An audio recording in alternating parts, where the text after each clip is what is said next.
habitué à apprendre à dire bonjour à ceux qui regarderont la diffusion de ce partage, de ce moment.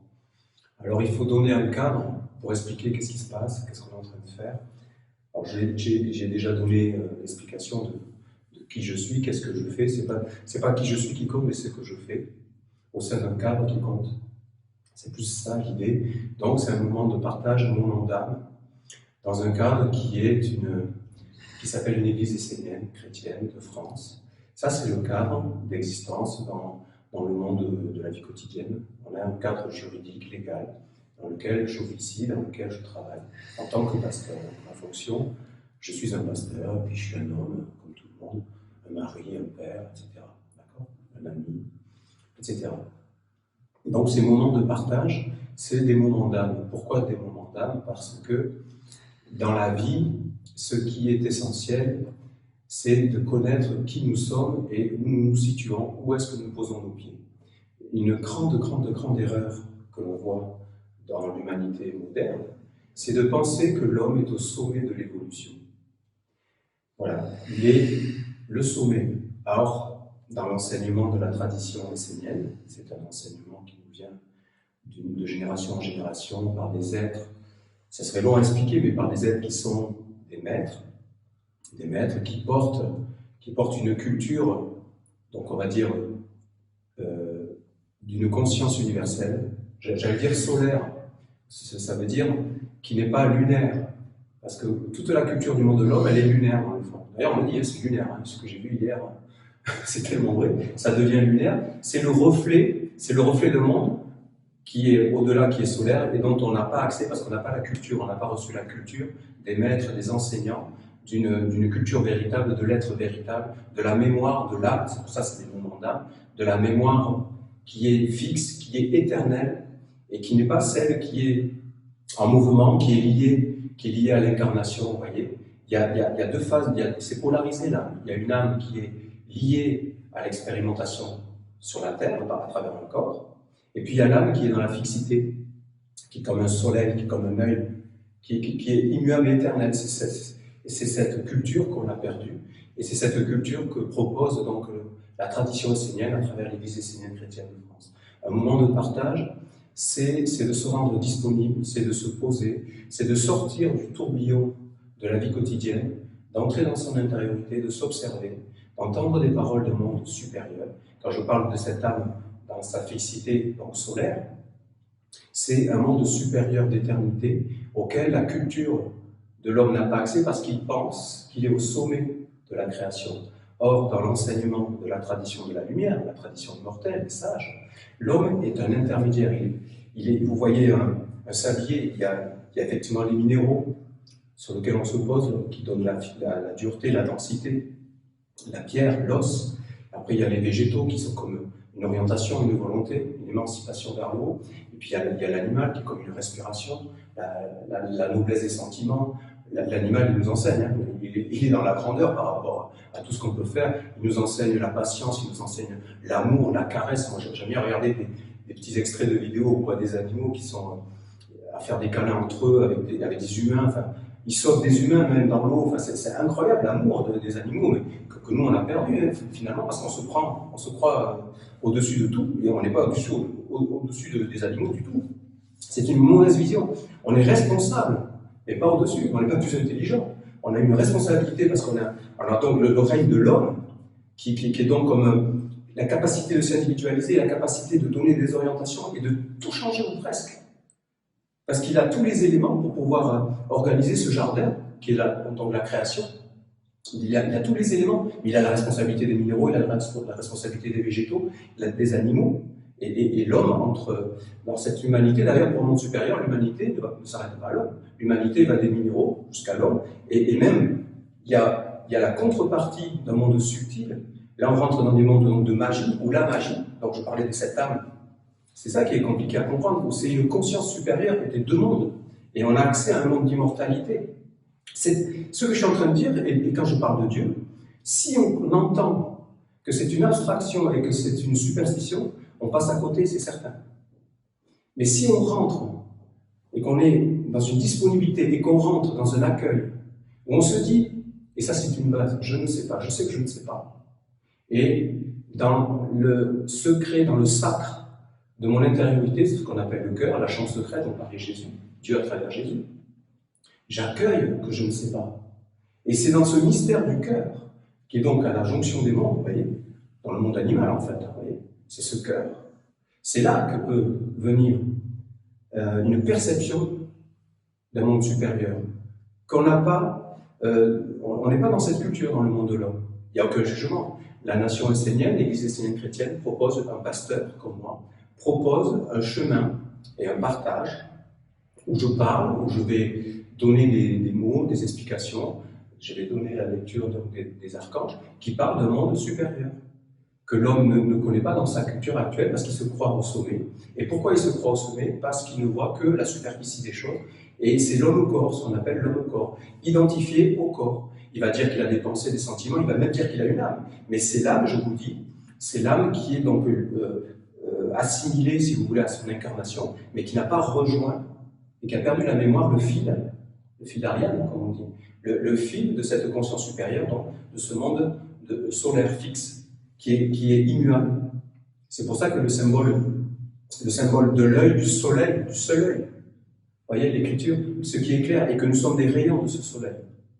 C'est ça la flamme dans l'homme, la pensée, cette capacité à aller, à accéder à des mondes supérieurs, mais avec, dans l'assise d'un cœur qui est accueillant. Quelqu'un a dit un jour que les gens simples ont la grandeur de se rendre disponibles à tous les êtres. Et bien c'est ça, c'est cette simplicité.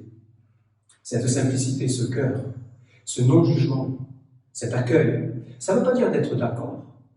Ça ne veut pas dire de cautionner. Ça veut dire d'accueillir sans juger. On ne peut changer une situation que si on l'accueille. Accueillir, ça veut dire se saisir. C'est le prendre comme c'est. Si on ne se saisit pas de quelque chose, je ne vais pas le bouger de place dans le plan physique. Mais dans le monde subtil, c'est pareil. Si je n'accueille pas quelque chose, je ne peux pas m'en saisir. Je ne peux pas agir dessus. Il faut être dans une disponibilité, dans un accueil. Donc les moments d'âme, à travers des chants, à travers donc, des paroles de sagesse universelle, hein, parce que la sagesse n'a pas de limite. La sagesse, c'est plus grand, ça va au-delà de la dualité, ça va au-delà.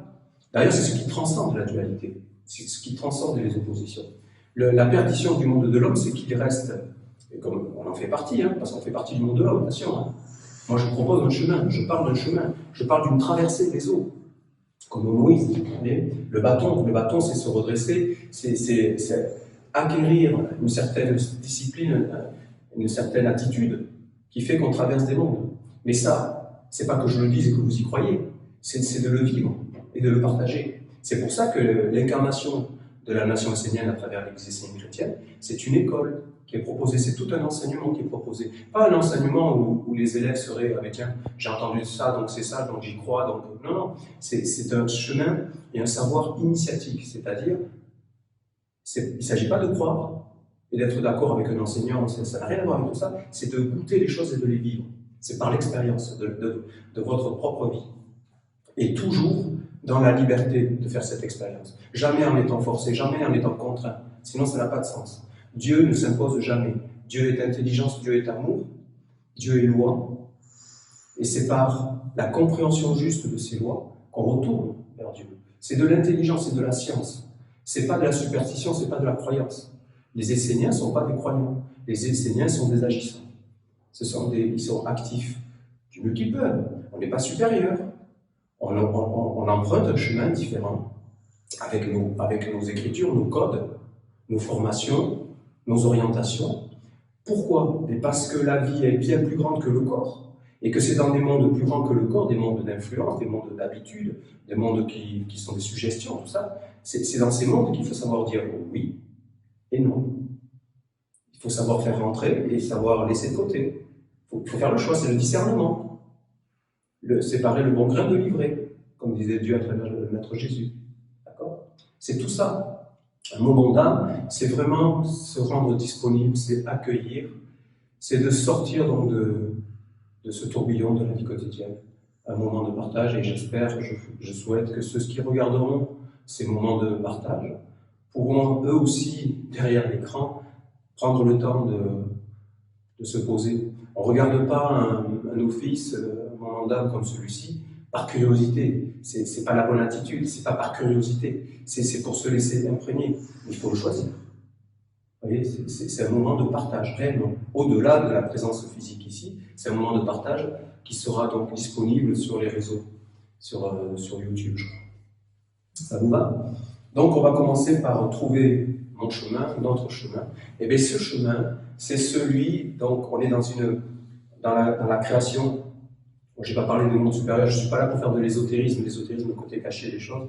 Je suis là pour partager une évidence, un petit peu comme une respiration, comme quelque chose qui inspire, quelque chose qui donne du baume et qui rafraîchit, qui clarifie. D'accord? Alors, trouver son chemin, c'est celui-là, c'est de trouver de trouver cette paix intérieure, de trouver cette force, cette capacité à mettre de la distance entre ce que l'on est en train de vivre, qui nous tiraille, qui peut nous déséquilibrer, et de trouver cette force de se retirer. Vous savez, comme s'éloigner pour mieux voir un tableau, je crois qu'on dit. C'est un peu cette idée. Et ça, c'est une capacité que peut proposer donc un mandat, mais quelques chants, avec quelques paroles, parce qu'un chant, ça a la force de parler plus au cœur qu'à l'intellect, dans le fond, vous voyez. Et d'ailleurs, c'est le chant, on dit le cœur choral, c'est ce qui est central, d'accord.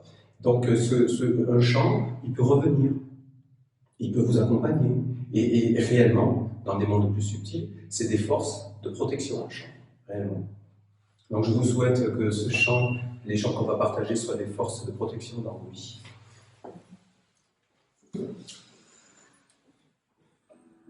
Donc, je veux prendre ma vie en main.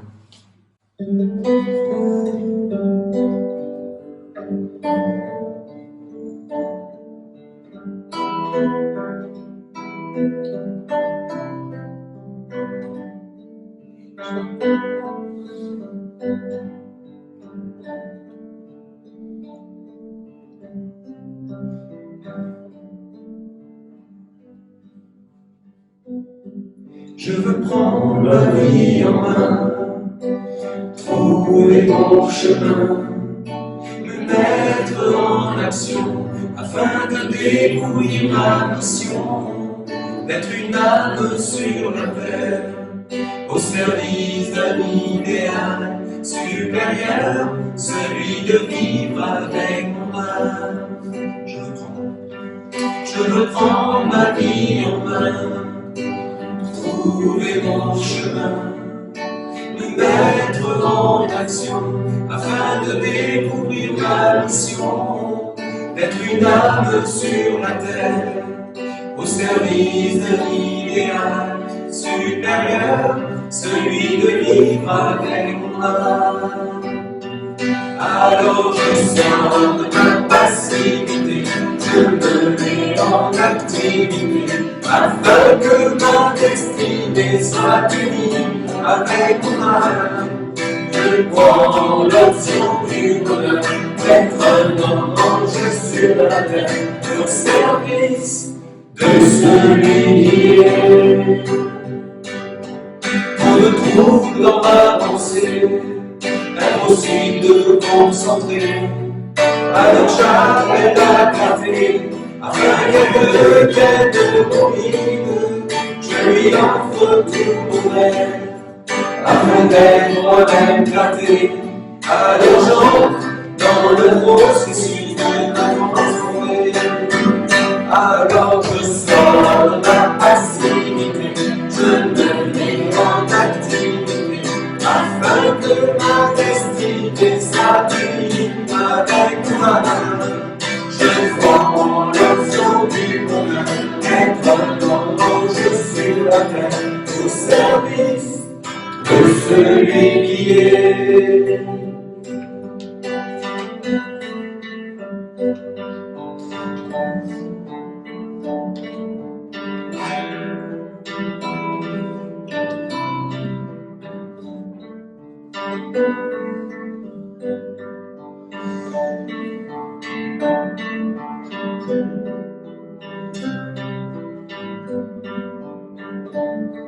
Je veux prendre ma vie en main, trouver mon chemin, me mettre en action, train de découvrir ma mission, d'être une âme sur la terre, au service de l'idéal supérieur, celui de vivre avec mon âme.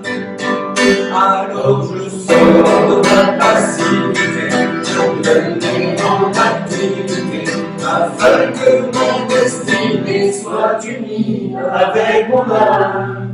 Je sens l'onction brûlante d'être un ange sur la terre, au service de celui qui est. Alors je sors de la passivité, par cette flamme ardente des origines et par moi, afin que ma destinée soit unie, la flamme consciente et pure de Dieu le Père. Je prends l'onction de la maison de Dieu, qu'elle rayonne ici et maintenant dans tous les airs et dans tous les mondes, afin que Dieu soit glorifié. Amen.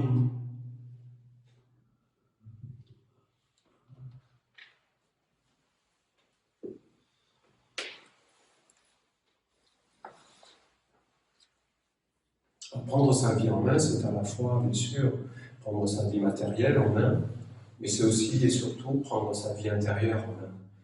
Et ne pas laisser à l'abandon cette vie intérieure, parce que cette vie intérieure, elle est totalement et constamment, si on observe un petit peu, sollicitée et envahie par tout un tas d'images, par tout un tas de sons. C'est des sollicitations tout le temps, qui plus est dans le monde moderne. C'est vrai que partout ça mitraille, ça vient de tous les côtés, on jure, on clame, on braille, je cite une chanson, mais c'est tellement ça, quoi. Et si on ne fait pas attention, on est baigné par tout ça. Et on est vécu. C'est ça qu'il faut comprendre, on est vécu par tout ça. Alors, prendre sa vie en main, dans la culture essénienne, qui est une culture adorable et une culture souhaitable, je pense, pour beaucoup d'êtres. Je ne dis pas qu'elle est pour tout le monde, mais je pense qu'elle est pour de nombreux êtres. Elle est adorable et souhaitable parce qu'elle libère, elle renforce, elle clarifie. Ce qui clarifie, c'est la compréhension. Ce qui clarifie, c'est la conscience. C'est de comprendre qui on est, où on se situe, où est-ce qu'on pose nos pieds, quel est le chemin devant nous, quels sont les choix qu'on a à faire. J'ai plus de discernement pour faire des choix. Alors là, on devient fort. Que tes oui soient oui, que tes non soient non. Tout le temps, les paroles de Dieu à travers Jésus. Toujours une grandeur. C'est toujours d'actualité, parce que c'est universel. Ça n'appartient pas à une époque, à une mode. C'est de l'intelligence. C'est la manifestation d'un monde supérieur. Il y a des êtres qui ont mené l'intelligence du monde supérieur. Aujourd'hui, il y a la culture donc essénienne, à travers la nation essénienne et son Église, et il y a la Bible. Alors voilà, un pavé de sagesse que je recommande à tous ceux qui nous regarderont. Il n'y a pas d'obligation de rien, mais ici, c'est accessible à tout le monde peut se le procurer. Et ici, vous avez donc un socle de sagesse. Voilà. Je ne peux pas en dire plus, je crois que je dis l'essentiel, c'est le reflet d'une intelligence supérieure. C'est le reflet d'une intelligence qui nous permet, qui balise un chemin, qui nous donne des orientations pour traverser ce monde perpétuel de dualité, de conflit, etc., qui donne des clés pour être plus fort dans le discernement. D'accord ? C'est pour ça que dans la tradition essénienne, pour ceux que ça intéresse, et je le dis pour un futur, pour ceux qui nous regarderont, il y a un petit sacrement qui est très simple, c'est le bon retournement du cœur, j'en ai parlé un peu tout à l'heure, c'est central. C'est l'essénisme, c'est de l'animisme. J'ai dit que c'était une science initiatique, c'est un savoir initiatique, c'est un chemin initiatique. C'est-à-dire que c'est quelque chose qui se vérifie, qui se goûte par tous ses sens, par tous ses organes. C'est pas quelque chose qui reste en suspens dans une théorie. C'est une théorie pratique. Il y a un savoir, effectivement, il y a un balisage, il y a un cadrage, il faut comprendre le sens des Écritures, etc., effectivement. Mais après, tout ça doit être digéré et vécu. Et ça, c'est le cœur. Ça, c'est le cœur qui est la chambre des mystères, où il y a une perception qui va au-delà de l'intellect. Vous comprenez, c'est mystérieux. Parce qu'il y a dans ce cœur, et ça aussi c'est une parole de Jésus, va dans ta chambre secrète, là demeure Le Père, ton Père. Et nul ne peut y aller à ta place. C'est le point de jonction avec l'éternité qui est propre, qui est Dieu, le Créateur, la source, vous pouvez l'appeler comme vous voulez, Dieu. Il n'a abandonné personne. Seulement, c'est sous le boisseau. C'est éteint, c'est étouffé. Et c'est dans cette intimité sacrée qu'apparaît ou que peut apparaître le cœur flamboyant, qui donne de la force, qui donne l'éclaircissement, qui donne l'orientation, mais c'est, encore une fois, qui va même éclairer un certain intellectualisme, vous voyez. C'est mystérieux tout ça. Et tout ça germe et vient d'une attitude de tout un cheminement. Donc, le premier sacrement des Esséniens, c'est le bon retournement du cœur. C'est là où je voulais en venir, et que c'est une base, encore une fois sans jugement. Quand on arrive au seuil du bon retournement du cœur, qu'est-ce qui se passe? C'est que celui qui va devenir donc un Essénien, ça veut dire un être véritable, un guérisseur, un thérapeute, un chercheur, un bienveillant. Vous voyez, c'est ça que ça veut dire. C'est celui qui veut se conformer à des lois supérieures. Et bien il a compris que c'est un cercle infernal, qu'il n'y a pas d'issue dans un certain monde. Donc il comprend, il en est arrivé à la conclusion, c'est une impasse. Donc je me tourne vers un mystère, et je me tourne vers un enseignement que je vais goûter, et je l'accueille. Vous voyez, il y a cette part, comme le dit Richard, d'aller vers l'inconnu, de se libérer de peur. C'est facile à dire, hein, mais pourtant c'est la clé. C'est de s'abandonner, de faire confiance. Pas à ce cercle infernal, mais à cette aspiration vers un monde supérieur, confiance donc à Dieu. C'est cette confiance-là, cette évidence qui apparaît, cette floraison, ce chemin. Trouvez mon chemin. Dans la nuit, dans l'obscurité de la nuit, ma vie était, encore une fois, c'est une forme alors c'est une forme d'ignorance, c'est une ignorance, mais qui se traduit par une conscience, mais tournée que sur un seul monde. Et la conscience qui est tournée sur un seul monde, d'opacité, de densité, eh bien, c'est une ignorance finalement, parce que ne voir qu'un aspect des choses, c'est ne pas voir la totalité, mais c'est éteindre la totalité. C'est s'enfermer. C'est un enfermement, c'est un étouffement. C'est un peu ce que montre le monde moderne. Hein. Voilà, on reconnaît un arbre à ses fruits, disait encore Dieu à Jésus. Hein. Toujours ces paroles-là. Donc, cette obscurité de la nuit, ma vie était, mais le soleil d'une nouvelle vie, en moi, s'est mis à briller. Donc, le chemin de la tradition essénienne, le chemin de partager les moments d'âme, le chemin qui est incarné à travers une structure qui est l'Église essénienne chrétienne de France. C'est ça, il y est le chemin. Maintenant, c'est à nous de l'investir, par notre intention, notre orientation, par notre volonté, de nous transformer, d'entendre autre chose, mais de l'accueillir vraiment. Pas de survoler, mais vraiment de prendre le temps. Parce que la clé, c'est d'être disponible, de prendre le temps, et de mettre de côté beaucoup de choses qui nous sont inutiles. Ce qui était inutile, c'est stérile en fait. C'est stérile, quand je parle en tant que pasteur, quand je dis que c'est stérile, c'est que ça ne va pas nourrir la lumière. Ça ne va pas nourrir la conscience des deux mondes. Ça ne va pas nourrir l'âme véritable. Ça ne va pas nourrir ton être vrai, authentique, qui fait que tu es dans la force, que tu es dans ton rayon, que tu es dans la joie. Je me dis que c'est un bonheur. Hein. De trouver qui on est véritablement, c'est le bonheur des bonheurs. On est heureux avec tous les êtres, on ne les juge pas. Encore une fois, c'est vraiment une respiration. C'est grand. Et Seigneur, si on comprenait vraiment ce que c'est que Seigneur, tout le monde accourirait et je veux devenir les Seigneurs, poussez-vous, c'est moi qui fasse mon premier. Ça devrait être ça, mais bon, on n'y est pas encore. Mais on y travaille, hein, on y travaille pour y arriver. Ça va arriver. Et puis c'est joyeux. Et puis c'est léger. Et puis il y a des moments, c'est moins joyeux, c'est parce que le travail fait qu'il y a des tensions, il y a des oppositions. Et c'est le travail, c'est parfait. D'accord? Faut se détendre.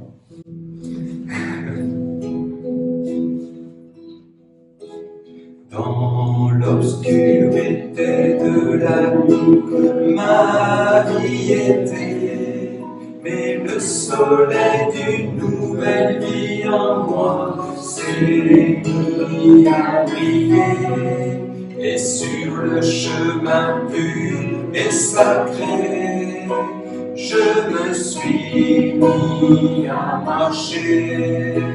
Je me suis mis à marcher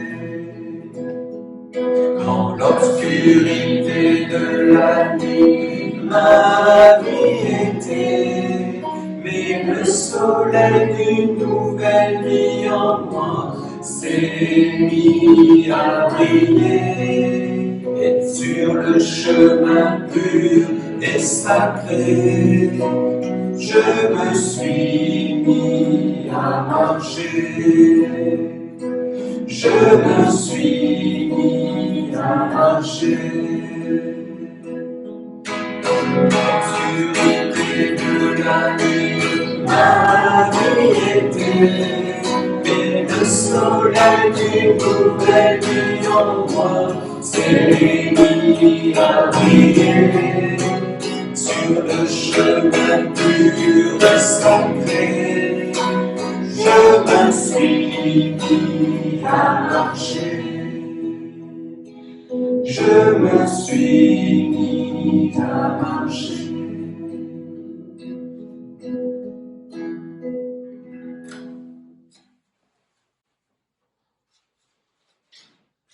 Se mettre à marcher sur un chemin, c'est se situer. Et les chemins sont intérieurs, les chemins sont invisibles à l'œil physique, mais il y a un chemin invisible à l'œil physique et puis il y a un chemin qu'on parcourt avec sa vie intérieure, donc, avec cette quête de rejoindre son âme véritable, son âme éternelle. Et croyez-moi, cette histoire de l'âme qui est liée à l'incarnation et de cette âme qui est cette flamme originelle et pure et sacrée éternelle, cette jonction entre les deux, c'est la clé des clés. C'est de passer de la purification dans le monde donc mortel. Quand on dit mortel, c'est qu'il est éphémère, passager, il a son rôle à jouer. Et de passer donc à ce monde de l'éternité, ça, c'est vraiment l'illumination intérieure. C'est vraiment la voie du milieu dont parlait le Bouddha. C'est vraiment le fruit de toute une discipline. C'est comme marcher sur un fil pour atteindre notre rive. Alors oui, effectivement, comme on a perdu le cap de la rive, alors effectivement, marcher sur un fil, c'est délicat. Alors effectivement, il faut être un peu discipliné. Alors effectivement, il faut dire oui, il faut dire non, il faut avoir le discernement. C'est tout ça qui se joue. C'est pour ça que dans la nation essénienne, et un Essénien, c'est quelqu'un qui est un étudiant, qui cultive une vie intérieure plus riche, qui vraiment est sur un chemin de transformation. Ça ne peut pas être autrement. Ça ne peut pas être un stage, tiens, j'apprends quelque chose et puis je vais l'appliquer à telle ou telle chose. Non, c'est ta propre matière sur laquelle il faut l'appliquer en fait. C'est pas de s'occuper des autres, hein. C'est pas de vouloir changer les autres du tout. Hein. Il y a à faire avec soi-même, c'est le plus important. Les autres, c'est un reflet. L'enseignement nous le montre. Les autres, ça te montre ce que tu dois travailler. Tout est parfait. Tout se tient dans une organisation plus grande, qui est contenue dans un œil de sagesse, qui est Dieu lui-même. Alors, l'âme éternelle, c'est un ange à la fixité, un ange royal. D'accord? Et là, on trouve cette fixité qui nous pose, qui fait qu'on arrive même dans le tourbillon. On se calme, on prend de la distance, on observe. C'est ça, être un Essénien. Être un Essénien, c'est être un être véritable. Être véritablement soi. Éternel Dieu, toi le vivant, tu ouvres le chemin pour amour, l'âme lumière, l'âme éternelle. L'amour, c'est pas l'amour avec un petit a qui s'oppose à la haine. C'est l'amour qui réconcilie les deux pôles. C'est un amour fixe. C'est un amour loi. C'est un amour triomphant de tout. C'est pas la même chose. Hein. C'est pour ça que c'est atteindre un lieu qu'on a oublié. Vous savez, c'est comme être dans un sablier, puis il y a le temps qui s'écoule, et puis vous n'arrivez pas à traverser la porte étroite donc du sablier, et vous avez le sable qui vous étouffe. Et vous n'arrivez jamais à avoir la grandeur au-dessus. Je fais une image, mais c'est dans l'enseignement essénien tout ça. Alors le temps s'écoule, je ne prends pas conscience de l'autre monde, je suis toujours dans la conscience de mes pieds physiques, que du physique, toute la culture que j'ai reçue, donc jamais je ne traverse, jamais je ne fleuris.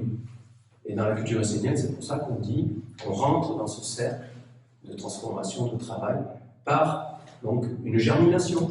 On parle de la fleur de la méditation. C'est une méditation.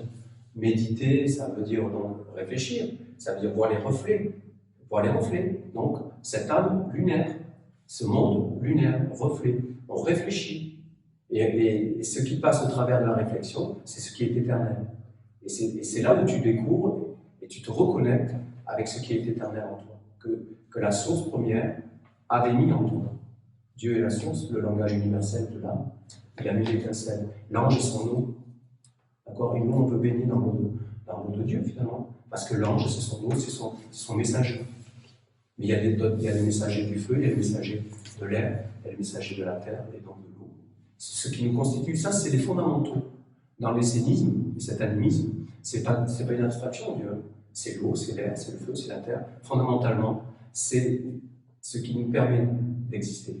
Vous pouvez regarder dans tous les sens, ça nous permet d'exister non seulement sur le plan physique pour faire des analogies, des correspondances, mais dans des mondes plus hauts de pensée, de sentiments, c'est pareil. On retrouve les mêmes éléments plus subtils, avec une orientation d'intelligence. Dieu a mis l'intelligence. C'est à nous de retrouver le chemin de l'intelligence. C'est le chemin de la sagesse. D'ailleurs, dans le mot sagesse, il y a sa serpente, il y a les deux S, tout dans la sagesse, c'est jamais figé. La sagesse se laisse jamais attraper, elle est au-delà, toujours. Vous voyez, il y a des secrets dans le mot sagesse. Mais ça, c'est mystérieux, ça aussi, voilà. Sagesse. Vous êtes dans une situation, j'appelle la sagesse, j'appelle la clarté. Et c'est réel. Et si vous êtes disponible, si vous avez la vie intérieure posée, j'appelle la sagesse. J'appelle la sagesse. En plus, vous êtes dans un cadre. Par exemple, vous êtes un Essénien, vous êtes dans un cadre.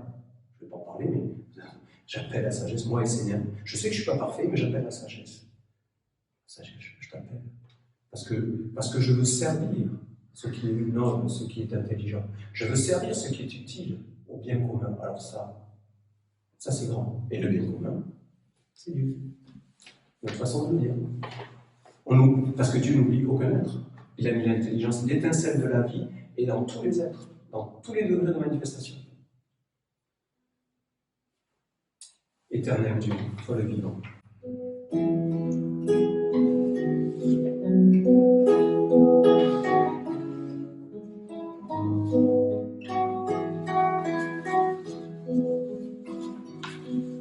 Éternel Dieu, toi le vivant, tu ouvres le chemin de l'amour. Éternel Dieu, toi le vivant, tu ouvres le chemin du bonheur. Tu es notre Père, tu es notre Mère, notre famille, nos maisons, notre patrie. Tu es notre Père, tu es notre Mère, la source de tout bien qui nous parvient. Éternel Dieu, toi le vivant, tu ouvres le chemin de l'amour. Éternel Dieu, toi le vivant, tu ouvres le chemin du bonheur.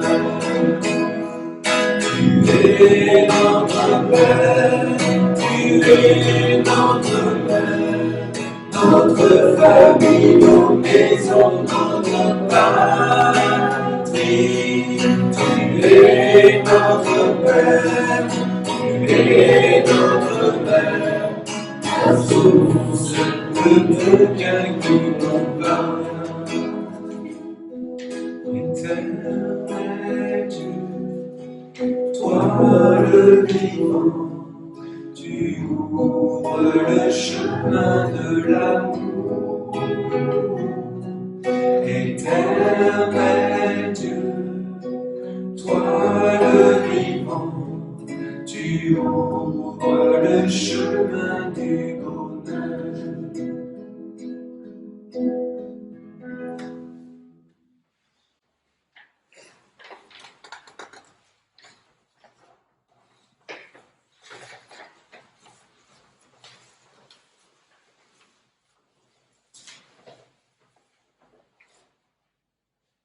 C'était encore une chanson qui disait débranche-tout, revenons à nous. Alors nous, on va revenir sur le chemin de l'amour. Et quand on parle d'un père et d'une mère, c'est universel, c'est en loi l'intelligence. C'est ce qui a mis tout le cadre dans lequel nous existons. C'est une dimension universelle, mystérieuse. Parce que l'homme, est-ce que réellement on comprend, même si on regarde le corps humain, avec le corps humain? Alors on a des mystères, on a des connaissances, mais est-ce que réellement on comprend l'interaction avec tout ça? Si je cite juste un médecin du Moyen-Âge, Paracelse, voilà, c'était une autre époque. Ben, il disait il y a 5 causes de maladie. 25 000, hein, 5. Il y a le fait d'être coupé avec le monde divin. Ah, ok, on va pas s'y étaler. Là, ça, c'est le rôle des enseignants, je demande de parler de tout ça un petit peu.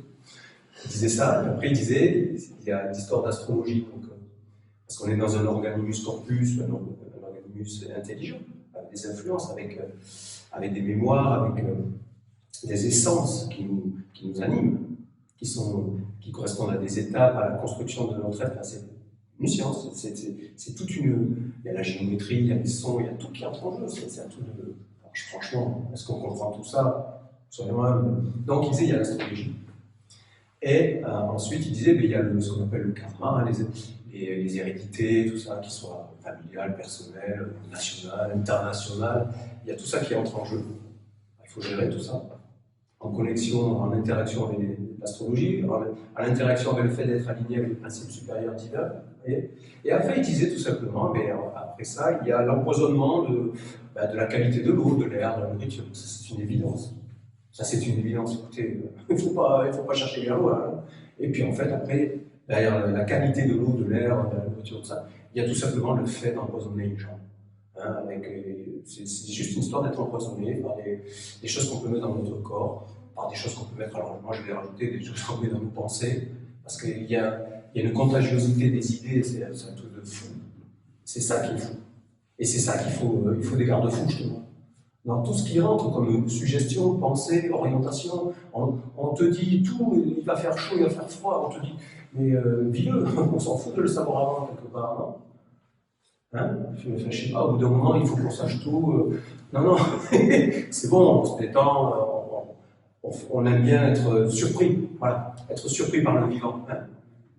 Pas quelque chose de tout conditionné, de tout connu. Non, c'est bon, au bout d'un moment, ça devient crispant. D'accord? Donc voilà, Paracelse, j'ai cité Paracelse. Moi, je trouve que c'est bien, ça clarifie beaucoup de choses. Hein. Je trouve que ce qu'on appelle l'immunisation, c'est-à-dire l'immunisation, finalement, la vraie immunité, c'est d'être avec son ange, c'est d'être avec Dieu. C'est ça la vraie immunité. La vraie immunité, c'est d'être dans la vie, sans peur. Alors ça, c'est grand. Pas béat, pas de tout accepter pour... oui, mais avec lui, c'est pas de dire oui à tout. Hein. C'est pas de dire oui à tout, évidemment, c'est d'avoir ce discernement. Donc, Dieu est la source, le langage universel de l'âme. Quelle beauté ce chant. C'est des paroles du Père de nous. C'est des paroles extraites de l'archange Gabriel. Et ça fait du bien ce chant. Il nous recentre, il nous rappelle qu'est-ce qui est le plus important. Donc, c'est de retrouver son alignement de monde divin. On revient à ce que c'est de Paracelse. Alors, la vraie immunité, elle est là. Vraiment. Il fait chaud, il fait froid, on accepte. L'eau est chaude, l'eau est froide, et oui. On accepte. Après, ça ne veut pas dire qu'il y a des moustiques à tirer l'arigot, on ne va pas se laisser piquer non plus éternellement. Si c'est, oui, il faut savoir dire stop. Je rappelle que, vous savez, c'est comme il y a une certaine philosophie, une certaine religiosité, je ne sais pas comment, spiritualité, je ne sais pas comment il faut dire. Il faut jamais être en colère, tout ça, mais non, si. Il y a des êtres, il faut les remettre en place. D'ailleurs, ces êtres ne sont pas forcément, comme on peut le voir, forcément physiques, ils sont des êtres subtils. Et qui sont des messagers pour te dire, là, c'est un nom dont j'ai besoin, tu vois, qu'apparaisse ta rigidité, ton inflexibilité, ta décision, ta détermination. Alors, Jésus ne s'est pas fâché par le temple, en disant que c'était des commerces, voilà, que ça n'a rien à faire là. Ne mélangez pas les mondes. Ah oui, des fois, il faut se mettre en colère. Hein. Moi, j'ai des enfants, des fois. J'en dis. Non, là, non. En général, ça passe bien. Ils nous disent merci derrière. Il faudrait qu'on s'entende sur le mot colère. Ouais. Mais oui, il est chargé ce mot, c'est comme la culpabilité, mais il est chargé, mais c'est un truc de fou. On n'a plus le droit de se mettre en colère, mais s'il y a des scènes de colère, il y a des scènes de colère. Ouais, froides, tièdes, je sais pas, mais qui sont claires, qui correspondent au chemin sur la file. Parce que là, ça suffit. Là, je suis déterminé. Là, ça suffit, je suis déterminé. Je te vois, je comprends, mais pas avec moi. C'est fini. C'est comme il y a des êtres qui ont réussi à quitter la cigarette, ça parce qu'ils ont dit ça suffit, mais ça suffit, stop. Réellement. Ah, ça fait la différence. Hein. Tous les gens que je connais qui me parlent de ça, c'est toujours il y a ce côté tac, déterminé. Sinon ça ne marche pas. Donc la colère, il faut s'entendre sur la colère, ouais, ça peut être juste, ça dépend des situations. C'est encore une fois le discernement. C'est pour comment l'exprimer. Pardon ? Comment l'exprimer. Comment l'exprimer ? Donc il y a des façons, des manières aussi. Peut-être qu'il faut venir pour dire bah, c'est inadmissible. C'est inadmissible, donc je dis non. Voilà. Je ne pète pas un câble. Voilà, je ne rentre pas dans un excès de colère. Voilà, c'est ça. Quand la colère, alors voilà, c'est ça. Quand la colère est un outil pour dire stop, ok, mais si la colère t'envahit, et te domine, et te gouverne, alors là, bien sûr, tu n'es plus maître de ce que tu veux mettre en place. Non, la colère doit être maîtrisée. Oui, une colère froide, on va dire. En tout cas, maîtrisée. En tout cas, comme un aiguillon qui dit stop, ça. Voilà. Et c'est comme un éclair, vous voyez, ça frappe. Une colère. Voilà. C'est le côté paternel, c'est ça, hein, avec un enfant. Et bien, la vie nous montre quelques colères, nous montre la mère aussi nous montre quelques colères. Des fois, on va trop loin dans des choses. Si on est un peu réceptif, on le voit.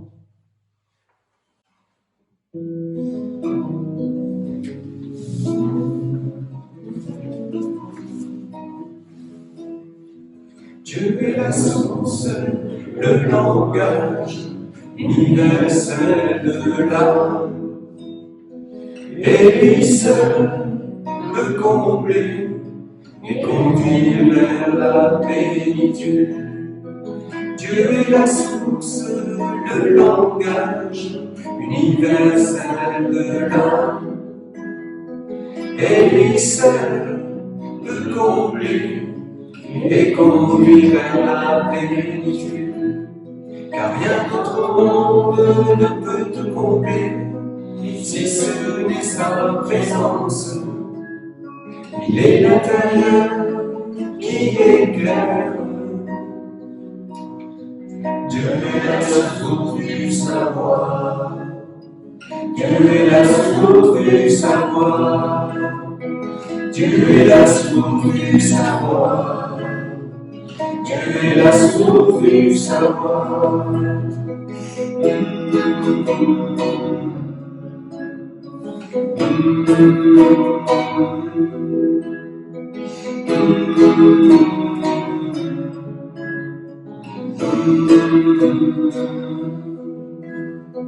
Dieu est un, il est le premier, la première place lui revient. Alors vivons en couple et fondons une famille avec Dieu. Dieu est un, il est le premier, la première place lui revient. Alors vivons en couple et fondons une famille avec Dieu. Car rien d'autre monde ne peut te combler, si ce n'est sa présence. Il est l'intérieur qui éclaire. Dieu est la source du savoir. Dieu est la source du savoir. Dieu est la source du savoir. Dieu est la source du savoir.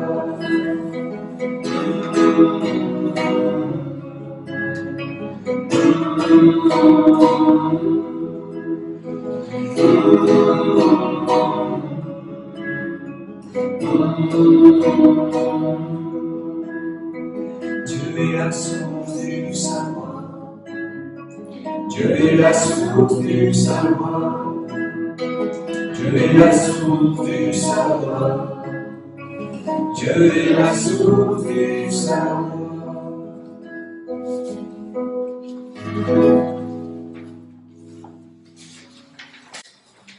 Et donc, au-delà de ce que j'essaie de transmettre au mieux de mes capacités, Dieu est la source du savoir et Dieu est dans ce merveilleux recueil, le livre du nouveau commencement. C'est un livre qui s'adresse à l'humanité tout entière. C'est une intervention pour tous les règnes, pour tous les mondes. Ce n'est pas que pour certains êtres qui auraient décidé de marcher sur ce fil étroit, franchir une porte étroite, d'atteindre notre conscience par des perceptions d'âme. C'est l'âme, et l'âme, c'est le cœur. C'est mystérieux. Ça ne peut que se vivre et se goûter. C'est pas quelque chose qui peut se théoriser et mettre sur papier en disant ça. Alors, ça peut aider, mais c'est pas la finalité. Il faut expérimenter et vivre les choses. C'est pour ça que chez les Esséniens, il y a des centres de formation, on se rend disponible, on se dégage de la vie quotidienne, on reste un certain temps au contact de la nature, au contact d'un enseignement, pour travailler ces sens intérieurs, ce qui nous constitue en eau, en air, en feu, en terre, en intelligence de ce qui est contenu dans la terre, de ce qui est contenu dans l'air, dans l'eau, dans le feu. Avoir une autre perception, c'est l'âme qui grandit, c'est l'âme qui fleurit. Alors c'est l'âme qui se détache un petit peu des préoccupations que lui inflige le corps pour aller vers ce monde qui respire plus large, plus grand, plus haut, dans les mondes de l'immortalité, de l'éternité. Donc, nous allons, avec l'oracle de Dieu, désigner, je vais laisser un participant choisir désigner le psaume qui sera le psaume de cet office.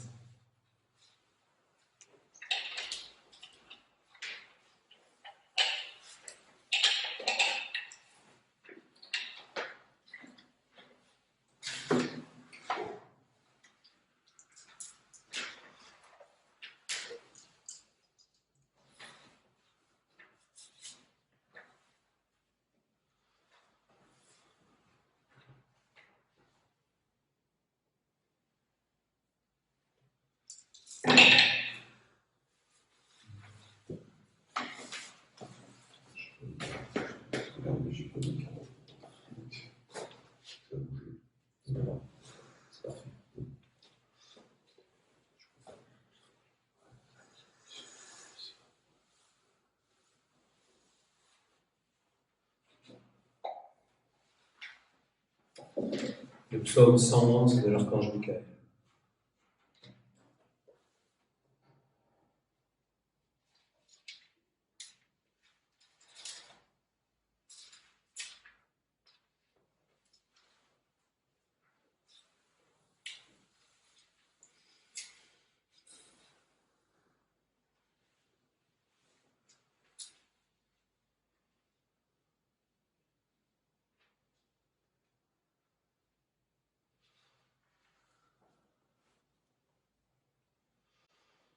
Dans la nutrition, les plus grands secrets de l'univers.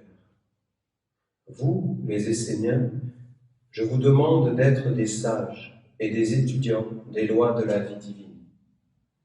Je vous demande de placer la lumière de l'intelligence dans toutes les activités des hommes sur la terre.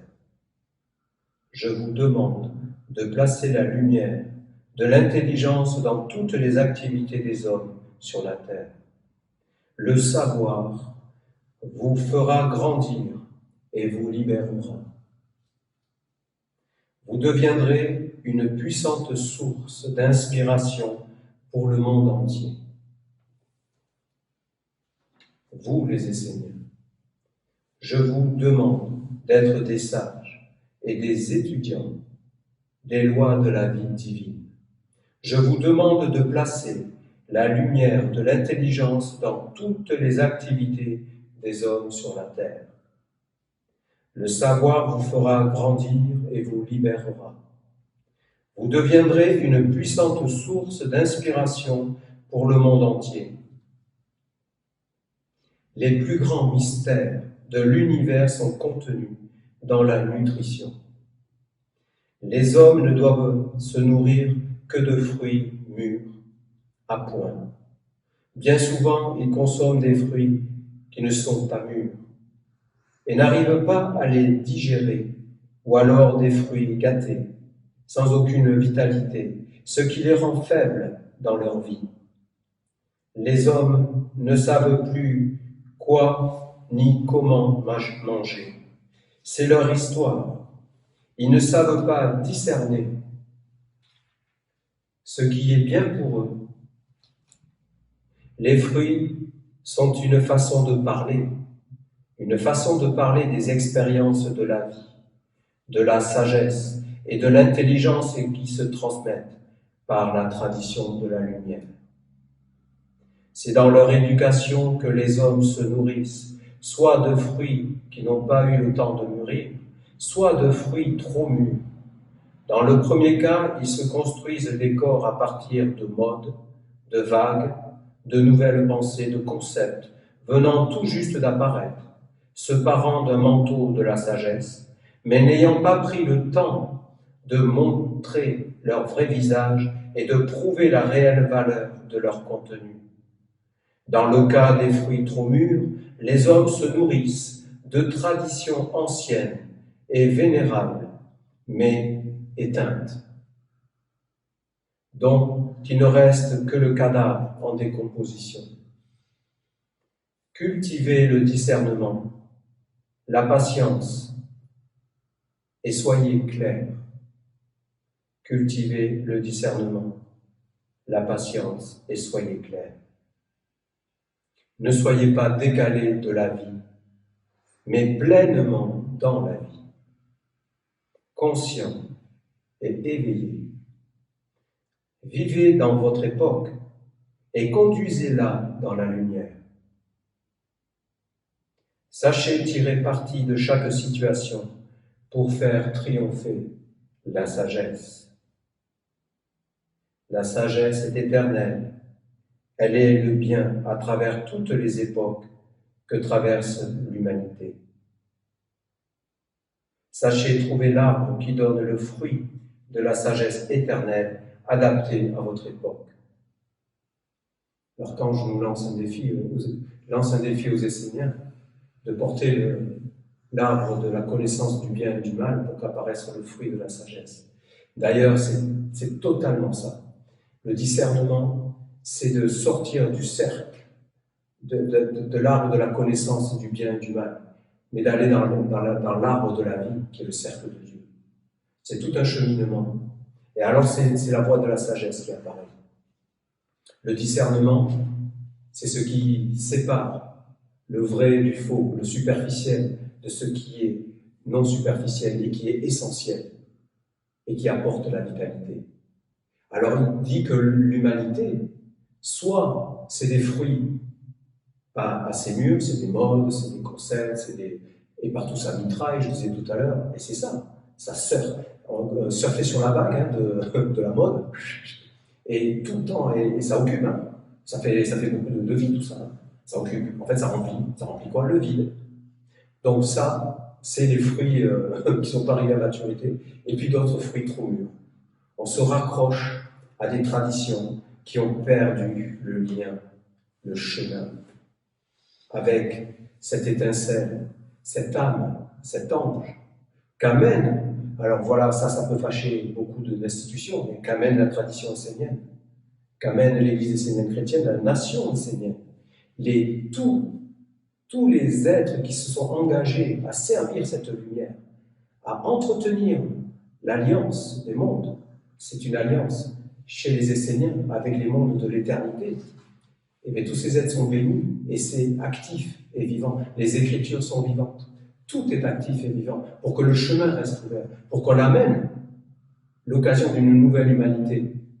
C'est tout ça qui... Vous voyez le psaume, je parlais de Paracelse, de la santé, l'empoisonnement, ça. Et si on mange des fruits gâtés, ils sont pas vitalisés, s'ils sont pas assez mûrs, ça va pas non plus. Mais mûrs, la bonne maturité, c'est la sagesse. C'est cette capacité à regarder les deux pans, à regarder les deux côtés et à les équilibrer. Alors l'essénien, c'est le fléau de la balance. Ça ne fait pas de lui un être supérieur, mais ça fait de lui un être qui vit dans une dimension d'âme, pas théorique, de perception de monde, qui sont des mondes où les causes s'engendrent. Ce sont les mondes qui génèrent tout ce qui se manifeste, parce que ce qui est manifesté ne sont que la condensation des mondes subtils. Vous voyez, c'est d'entrer dans les mondes où les causes s'engendrent. C'est devenir un mage, un sage, un essénien. Mais qu'est-ce qui nous permet d'arriver là? Il y a toute une éducation, le calme, la méditation, l'art de se poser. C'est fondamental. L'immobilité et le silence. Vous imaginez s'il n'y avait pas le silence? Imaginez un instant qu'il n'y ait jamais le silence. C'est infernal. Je poserai ma parole sur quoi? S'il n'y avait pas le silence. C'est beau. C'est beau les mondes de l'éternité, c'est beau la grandeur. C'est beau d'être au-delà de ces préoccupations mortelles qui nous enferment. Parce que nous cultivons toujours cette dualité enfermante.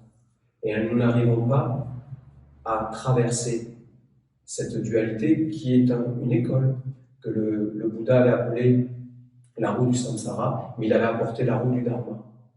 Donc de la destinée de lumière, de la destinée sage. Cette roue apparaît parce que tu transcendes la roue de l'enfermement de la dualité, du bien et du mal. Tu transcendes. Or, les traditions éteintes appuient sur le bien qui serait au-dessus du mal. Alors que non, ce sont des forces antagonistes qui font tourner la roue de la vie quotidienne, toujours dans le même sens. La roue de la vie quotidienne, la roue de la vie de l'homme sur Terre. Mais il y a une vie d'âme. Mais ça, c'est la roue du corps, dans le fond. Il n'a pas transcendé, il n'a pas trouvé le chemin de la roue plus grande, de la roue du Dharma, de la roue des archanges. Vous voyez, pour cette époque. C'est la même chose. C'est une sagesse universelle. Ça transcende les époques. Ça s'appelle différemment selon les lieux et les époques, mais ça veut dire de rentrer dans un placenta, dans un monde où on est fécondé et à l'association avec d'autres êtres, parce que tout est vivant.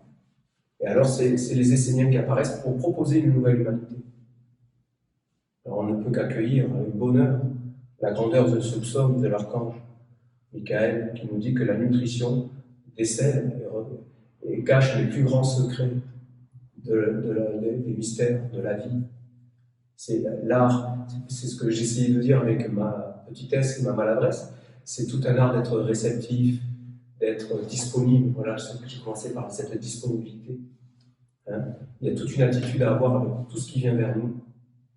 Mais il y a des choses, quand c'est des fruits trop mûrs, bon, voilà, il faut savoir discerner. Il parle du discernement. Donc ce chemin d'aller vers ce qui est utile, de ce qui est fertile et qui met dans l'expansion la vie, et non pas qui l'éteint. Amen.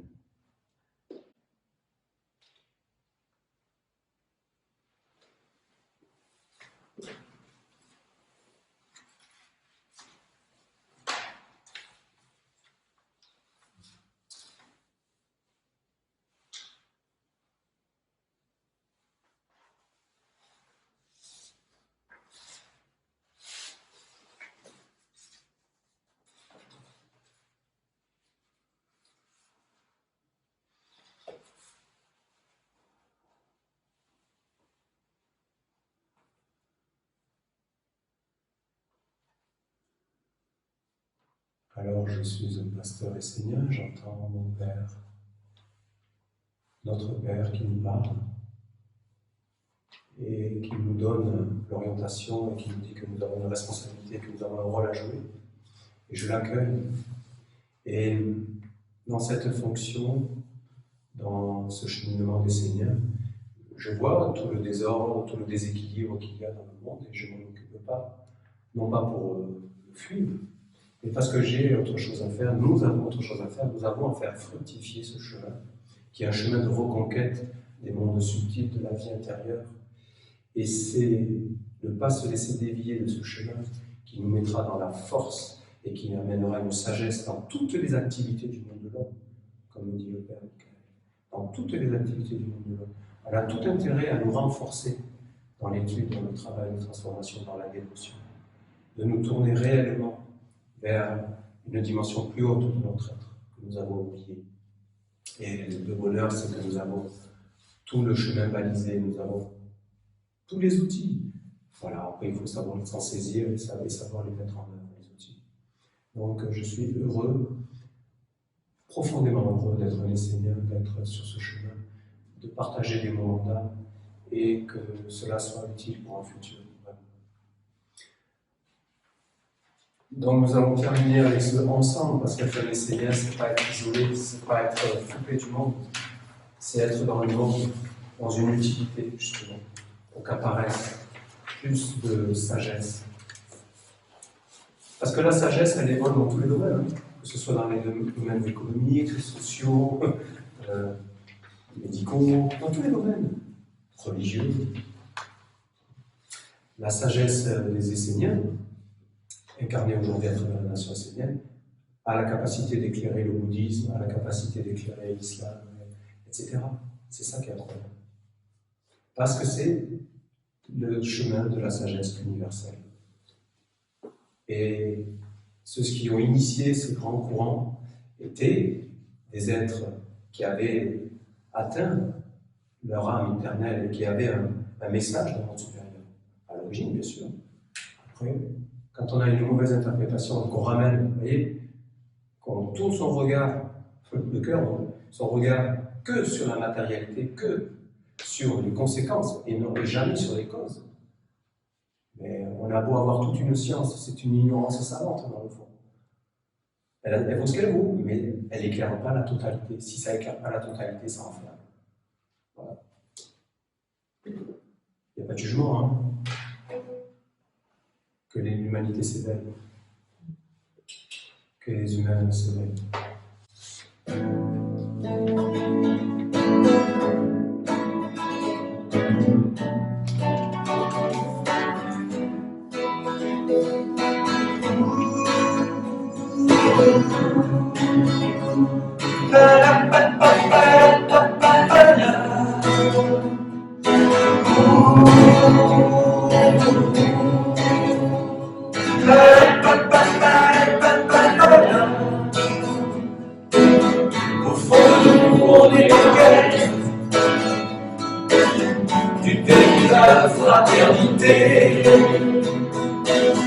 Un monde où il n'y aurait plus de guerre. Nous serions de guerre les uns pour les autres. Les trois frères, les trois sœurs et ensemble, bâtissons un monde meilleur, un monde de conscience, où la paix serait bâtissons ce monde meilleur.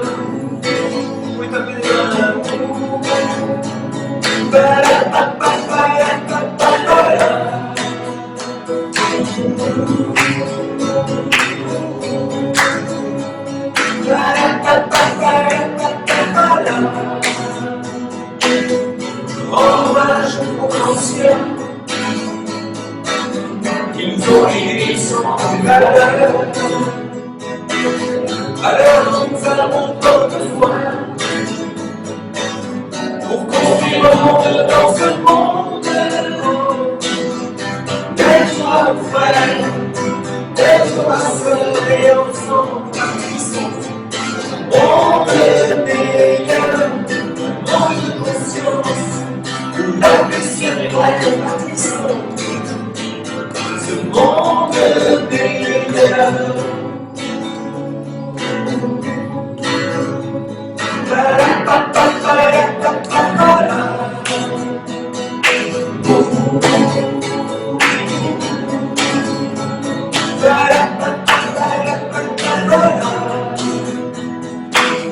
Alors associe-toi aux amis comme toi, fils de miel idéal. Alors laisse-toi et éduque-toi à la lumière d'une conscience supérieure. Lève-toi ma frère, lève-toi ma sœur et ensemble bâtissons un monde meilleur, un monde de conscience. La serait la prison de ce monde de ma soeur et ensemble cultivons le monde meilleur, le monde de conscience. La vie serait la prison de ce monde meilleur.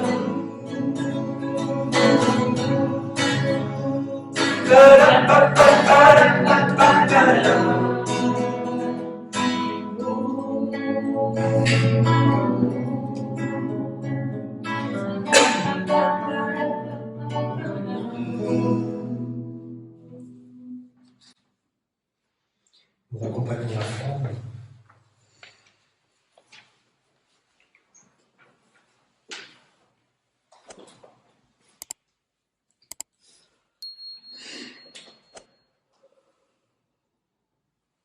D'un seul cœur, d'une seule âme, dans le profond et grand respect de la vie divine et sacrée, et monte ici vers les monts petits.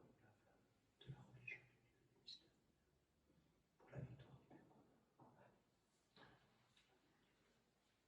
Qu'elle rayonne dans nos cœurs, dans nos âmes, et nous maintienne dans la détermination de traverser les eaux des illusions pour atteindre l'autre rive de son être, qui conduit et où demeure l'éternité et l'immortalité, la sagesse éternelle des mondes.